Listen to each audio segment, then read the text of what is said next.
to the Roman writer Tacitus, the bog bodies of Europe all may be connected by a single fertility ritual, combining sex, drugs, and bloodshed. The ritual revolves around the male fertility god Freyr mating with the earth goddess Nerthus. Their sexual union in myth is recreated in ritual. 300 BC, Tolen, Denmark. A young man is taken to the secret woods of Nerthus, the fertility goddess. It's a sacred site dedicated to sexual rituals. The man is met by a beautiful young priestess. She plays the role of the goddess of sexuality. The man is given a powerful hallucinogenic brew.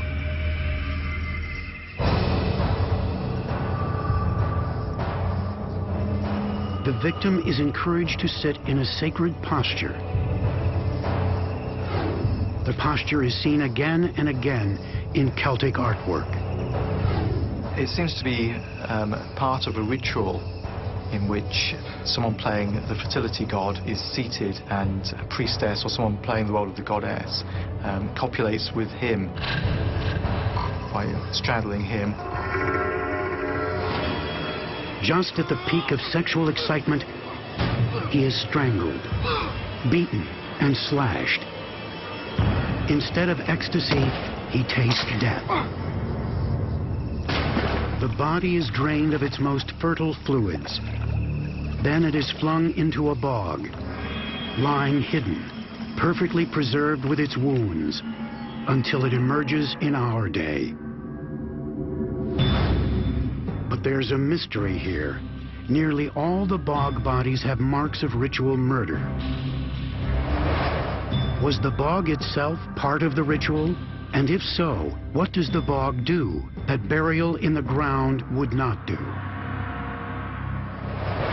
To find out, our team created a tabletop bog from pure peat moss, reconstituted into a swampy mixture.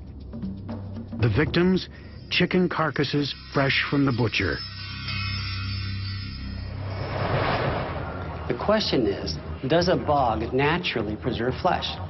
Our team has assembled this tabletop bog in which they've placed in here 2 chicken carcasses approximately 8 weeks ago. Can you imagine a chicken carcass right here for 8 weeks? All that would be left would be goo, bones, and a really bad smell. So let's see how these guys are doing.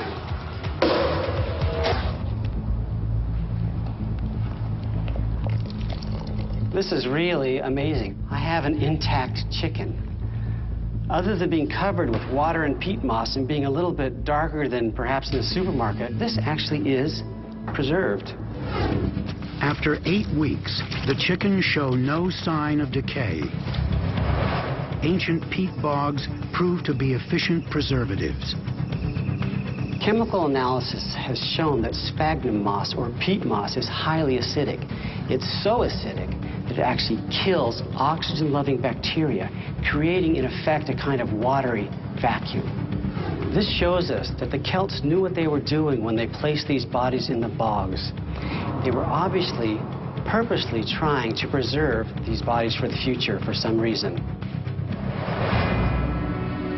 The reasons for this are unclear, but some scholars suggest the bodies were preserved to be pulled out of the bog later to join the tribe for special occasions. You look back into Neolithic times and you find that the remains of the dead are taken out of communal tombs and are perhaps used in rituals or taken to feasts. That's like inviting your ancestors to tea, I suppose. But this thing continues right through the Bronze Age into the Iron Age.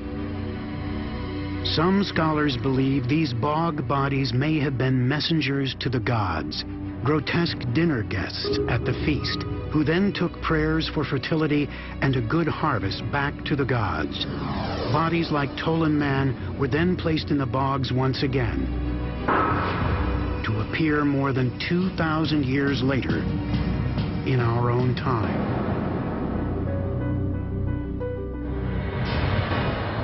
Further west, Celtic gods of rain demanded a more violent offering in the flaming spectacle called the Wicker Man.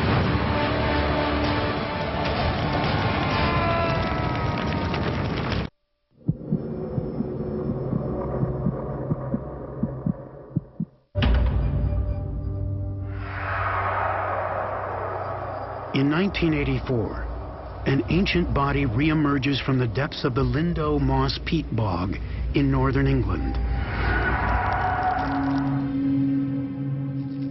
He appears, from the state of his body, to have been of high status.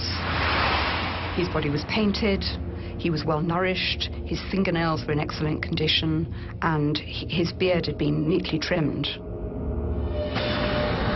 He is a 2,000-year-old victim of human sacrifice.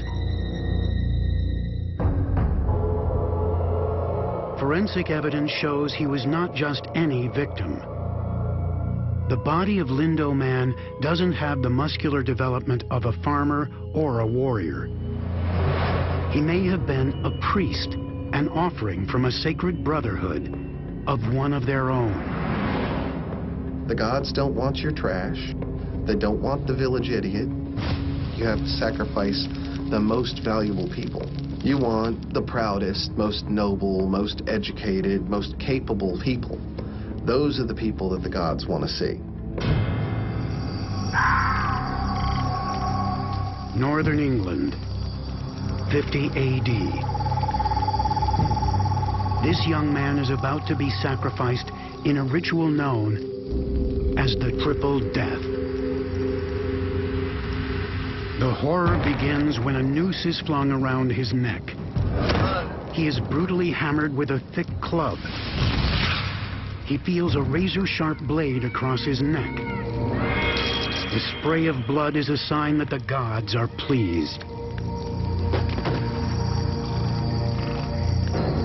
The body is flung into a bog, sinking slowly into its dark depth.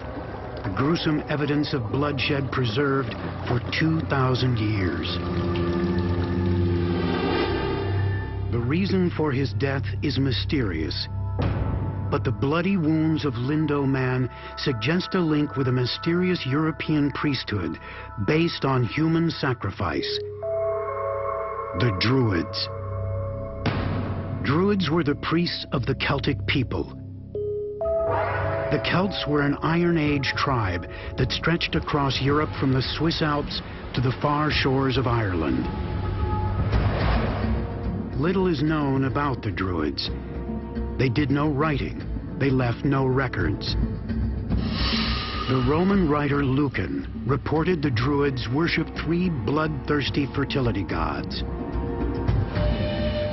And Lindo Man may have been offered to all 3. Tutatis, god of the tribe, asked for victims to be strangled. Tyrannus, the god of thunder and rain, demanded that a victim be killed by battering or burning. And Essus, god of the crops, wanted his victims stabbed. The body of Lindo Man is grisly evidence of the Triple Death.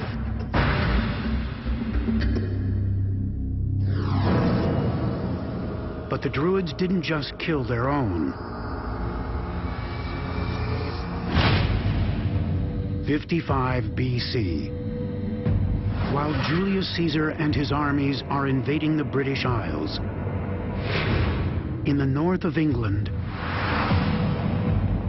a captured warrior from a rival Celtic tribe is dragged before a chanting Druid coven. He is about to become a living offering to Tyrannus, god of thunder and rain. This is the Wicker Man. Caesar and his contemporaries describe a gigantic human figure made of wickerwork in the form of an enormous man in which humans and animals were placed, and then the whole thing was set fire to in honor of the gods.